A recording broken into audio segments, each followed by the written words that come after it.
Hey everyone, this is Kyle. Welcome back to Pintler Group's Cutting Through the Noise Whiteboard Edition.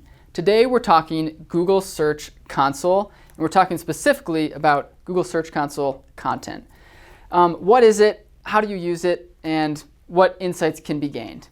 We're going to answer these three questions today in short order. So what should I write about? What are my customers looking for? And do I stand a chance of ranking? This is specifically talking about content marketing. So using Google Search Console, we can answer these ever important questions for your business. And how do we do that? Well, once Google Search Console is installed, it gives us a nice dashboard that looks something like this. It's a little bit more data-driven, but at least right now. We're looking at queries, we're looking at clicks, impressions, and position. Google Search Console will tell us, okay, with this query, Bozeman businesses for sale, how many clicks does that query get per month? And when I say query, I mean you type this into the Google search bar, what results appear? How many times does that actually appear on the search results? Not necessarily people clicking, but how many times are people just seeing it as one of the options? And then finally, position. What position does that search result rank for your business? And let's pretend that we're Bozeman Economic Development.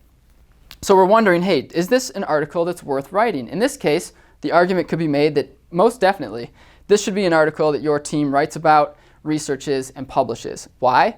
Because 742 impressions is a ton of search results, but not a lot of people are clicking yet, probably because it's in position 4.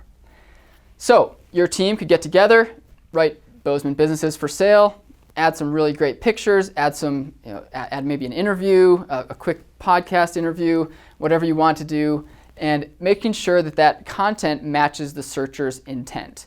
Google really cares about, hey, does Bozeman businesses for sale, does that article actually make sense for the search result that the user might be looking for?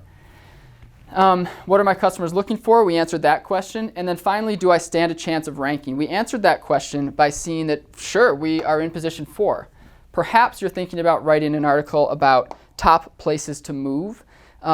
We might recommend against that because it's gotten 0 clicks, which is okay, but it's only gotten 1 impression, probably because it's right now in position 179 in Google search results. So before we write top places to move as a broad, maybe thinking, oh, that's going to be the top search result for Bozeman Economic Development, put the brakes on, write those smaller, sort of lower hanging fruit articles that people are already searching for and that you're already ranking for first. If you have any questions, let us know. That's been a brief outline of how we use Google Search Console in our content marketing. Thanks for listening.